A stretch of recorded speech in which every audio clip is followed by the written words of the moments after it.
And I'm here to introduce our next speaker. His name is Charles Frye from Modal Labs. I'm sure you have heard DevOps. Now we have MLOps, LLMOps, AIOps, so many others. So Charles is going to introduce those for us. Over to you, Charles. All right, that's audible? Seems like that's audible. Hey, everybody. Yeah, so my name is Charles. I did a PhD on optimizing neural networks at Berkeley, then worked on MLOps at Weights and Biases, and now I work at Modal, serverless infrastructure company. And in the run-up, what I think is exciting about this AI QCon is the MLOps community has been sort of like in the trenches, making hard to like complex systems work and turning them into products. And in the last year or two, there's been this huge inrush of like a new collection of software engineers and engineers who want to do the same thing with a new, slightly different type of system based off of pre-trained language models. And so they have gotten excited about the idea of like AIOps, LLMOps, AgentOps. And this is like, people are encountering a bunch of problems and like running into like, oh, I can set up a demo and that works like really well for like on Twitter, but then like I can't turn that into an actual product. And so the interest in this AI ops discipline is that it promises to like actually like consistently improve production outcomes from these systems. And because some of these people haven't been in the field as long as lots of us in the MLOps community have been, they're like sort of repeating a lot of the mistakes from the like MLOps period. And like it actually turns out that LLMs are not the first piece of like opaque, hard to control software that people have tried to get to work. And nor is it the first time that people have tried to get a complex system that they don't have full control over to like deliver value. So there's actually kind of like a half century of operations, research, and disciplines that we can learn from. So I wanted to kind of like walk through that really quickly in this talk. So I'm going to talk about like everything from AI ops back to like, you know, running factories and try and draw lessons for like how to make your chatbot not suck. So right now with AI ops, the thing people are most excited about, the thing that people like are raising money over is evals. So this virtuous cycle that Hamal Hussein posted in his your chatbot needs evals blog post. He was talking about how you had this like this cycle of improvement where you would like make a model, you put a model out there, you evaluate, you curate good evaluations for that model, you put it out into production, the model is better, that generates additional data, and that allows you to like kind of push this loop forward of continual improvement. The center of that is this like evaluation and curation, and a lot of people talk about evaluation and curation because of its centrality, but really it's like the thing it is the center of is the most important part, this like iterative loop of improvement. And it's this like sort of iterative loop of improvement that we're gonna see sort of repeated throughout these different disciplines, each time with a slightly different emphasis. So there's been a number of kind of like key insights that even in the like short period that people have been trying to operationalize foundation models that we've seen already. Number one, simplifying tasks for evaluation rather than having like if you have a summarization task, it's very hard to evaluate whether a summary is good or not. But you can evaluate whether it's 100 characters long or longer. You can evaluate like whether it contains a particular proper noun or not. So if you simplify it down to a binary classification, you'll have an easier time. Another key insight that I think people who've been working in the ML field will find unsurprising is that there's a lot of kind of like janky software out there to support the use of LLMs. There's like fresh and hot, open source French software that might fail more frequently than you would like. And so people working on AI engineering and LLMOps have found that they need to like trust no one. Look very carefully. Look directly at the tokens coming in and out of your model. Look directly at the tensors coming in and out of your model. And then lastly, that's my calendar, and that's Whisper AI. By the way, it's actually great speech to text Whisper, but that's not what I'm trying to show right now. Last thing, like maybe the most important or surprising novel insight with AIOps relative to MLOps is that synthetic data is extremely powerful within like certain limits. So when you can take these pre-trained like large-scale models and use them to generate new data that you can use to improve that model, improve your application, or to like train an entirely new model. I think one of the reasons this is most powerful is because fine-tuning on synthetic data is a very well-posed ML problem. You have a data generating process in the form of a model, and you just want to copy that data generating process into a new form. And that's a very well-posed ML problem compared to the other things that people try and do with ML, where your data generation process is in the control of users, or it's some sensors out in the natural world. So synthetic data is really useful for sort of kick-starting that iterative loop of improvement, because now you don't need data in order to get started. You can use, you don't need to go out and collect data in some expensive annotation project. You can just start with synthetic data. And usually, it's not fully synthetic, it's some semi-synthetic thing where you get some easy to acquire data and then you enrich it with additional synthetic data. So it doesn't solve every problem, but it solves many of them. So those are all sort of kind of insights and a figure from the field of AIOps and LLMOps. But this stuff is not entirely new. I saw a lot of people nodding along because some of these same ideas show up in MLOps, right? So looking back at Shreya Shankar's paper on operationalizing machine learning, that also centered on one of these loops. Figure 1 was a loop that looked very similar. There's more focus on data collection. Here, data collection is at the beginning as opposed to partway through with foundation models, but it's a very similar loop. This is also the core loop that when I was teaching full stack deep learning with Josh Tobin and Sergey Karyev, the core thing we tried to teach people about going from research to production with neural networks was that you needed to find a way to set up a loop like this where you are able to collect additional data from the behavior of your users. So there are a couple key insights from MLOps that I think are kind of easy to lose sight of when a new exciting model or domain comes around. One of the most important ones is that pipelines are what matter, not models, right? If you have a set of weights, that's going to be useful for a while, but at some point, weights that produce inferences are very fungible. You can swap them out with a different program that has the same input and output types, and so the weights don't really store value. What stores value is the system that allows you to produce a new model when new data comes in, or that allows you to determine that a new model that just came out is actually better.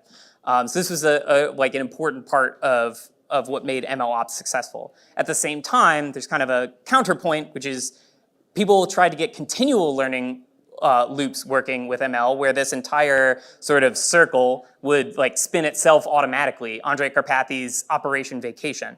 And given that everybody here is not on vacation, this didn't actually really work out. So full automation of this loop is really, really hard. So people reaching to be oh, I'll just use LLMs as a judge and they'll evaluate my LLM prompts and they'll write a new prompt and then that will run and then it'll judge iteratively.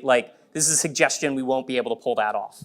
And then finally, I think the most important thing that needed to be communicated from MLOps that was novel relative to other ops disciplines was the importance of looking closely at data. So everybody from OpenAI researchers to folks like Shreya Shankar were saying the most important thing is to spend time actually looking at the inputs and outputs of models. And doing things like making cleaning data and looking at data part of your interview process, making it part of your stand-up or on-call for your engineering team, that everybody has to sit and look at data for 1 hour a week. These are the kinds of practices that really good MLOps teams adopted, and they'll transfer directly to building on foundation models. But a lot of the ideas in MLOps, if you were around building software in the early 2010s, struck people as familiar because they were kind of just the ideas of DevOps reapplied. So DevOps before MLOps was about sort of closing the loop between the release of software in the world and the development of software internally, operationalization of software and IT teams and development teams. And it had its own loop of continual improvement. They also ran into the problem that like fully automating software systems was really, really hard. You don't really want like 0-click deploys. You always want like a person deciding to do a merge, or a person like deciding that now is like time to deploy, or now is time to include this. So like again, full automation, very difficult. Another one of the like bugbears of DevOps was the difference between your testing environment and your development environment and your prod environment. And this has also shown up in MLOps and LLMOps as like differences between the data that you have in your testing and evaluation and in production. So fun, like we get to have the fun of both having the same software 1.0 test prod SKU of like versions being slightly different, and like, oh yeah, we changed the tokenizer behavior and now it tokenizes differently, and data being different between those two places. And then lastly, maybe the controversial insight of DevOps was that the way to solve that problem is to test in production. And the best teams who did testing in production were very clear that this worked only if you could, like, from the information you retrieved in production, from the like traces you got in production, you could turn those into bug fixes directly without needing to go and spin up a separate dev environment and do your debugging there. We're still short of that in ML. We're still short of that in building on foundation models. We have monitoring without observability or controllability. So that's an open problem. People are working on that with MLOps tooling. Then DevOps is like, as a discipline, was not entirely new. It was like directly inspired by the like lean movement. So DevOps, like the people building it originally were very clear that they were applying the ideas of lean startup and lean production to development. So you can find the exact same loop in something like lean startup. There's a bunch of insights from that we can carry over. The minimum viable product is like maybe the most popular one. It's like the idea is try and find something simpler than the whole system you want to build to at least get this wheel turning in its first iteration. Like have a human do the task instead of an LLM, or have software 1.0 do the task poorly instead of an LLM. Maybe a deeper insight from Lean Startup was that metrics are good when they are accessible, auditable, and actionable. Accessible means like everybody who interacts with the system is able to see those metrics.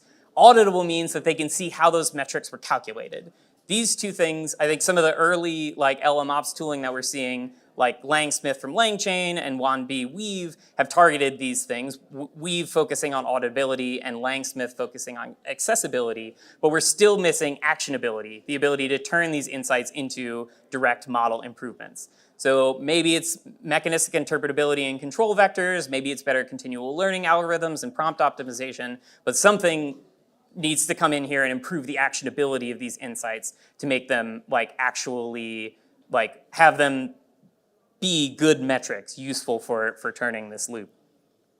And lastly, like the lean startup movement, like despite what people in Northern California will tell you, did not originate in Silicon Valley. It came from Toyota. So the people working on DevOps were clear that they were inspired by manufacturing, physical manufacturing, not like computer science and mathematics.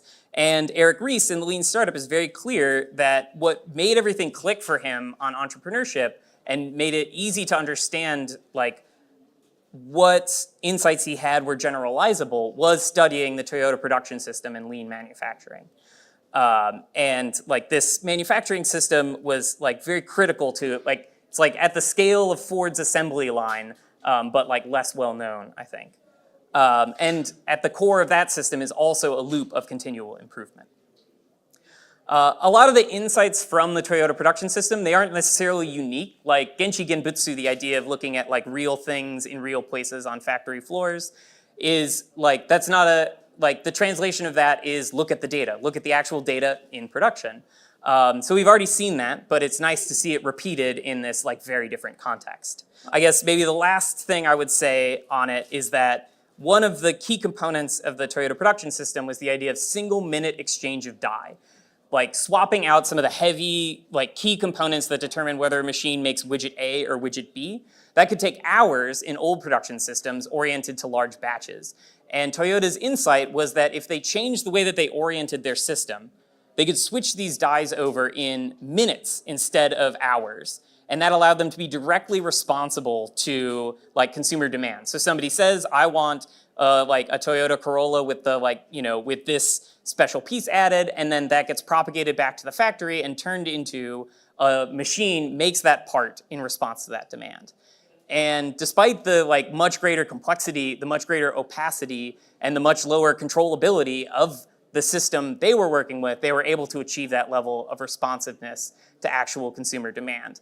And so that's the sort of the guiding star that I have in thinking about how to build LLM applications, is able to achieve this sort of single minute exchange of prompt, this immediate responsibility of my application to consumer demand.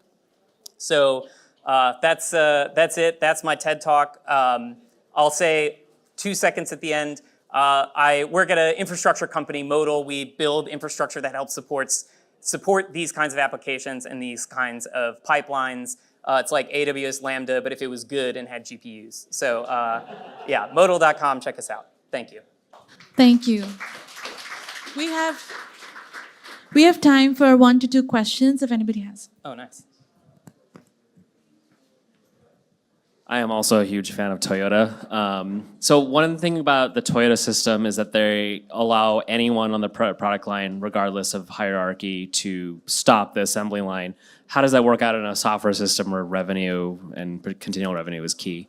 Yeah, I would say that the equivalent of the on-done chord in DevOps is like a red X on a PR means you don't deploy.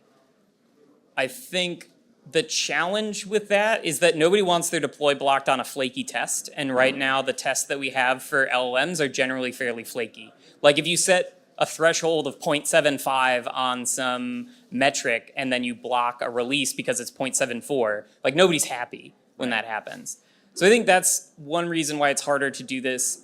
I think maybe the sort of thing I would page on for these or block deploy on is things like safety or maybe Google should have pulled the and-on cord when they told people to eat pizza with glue.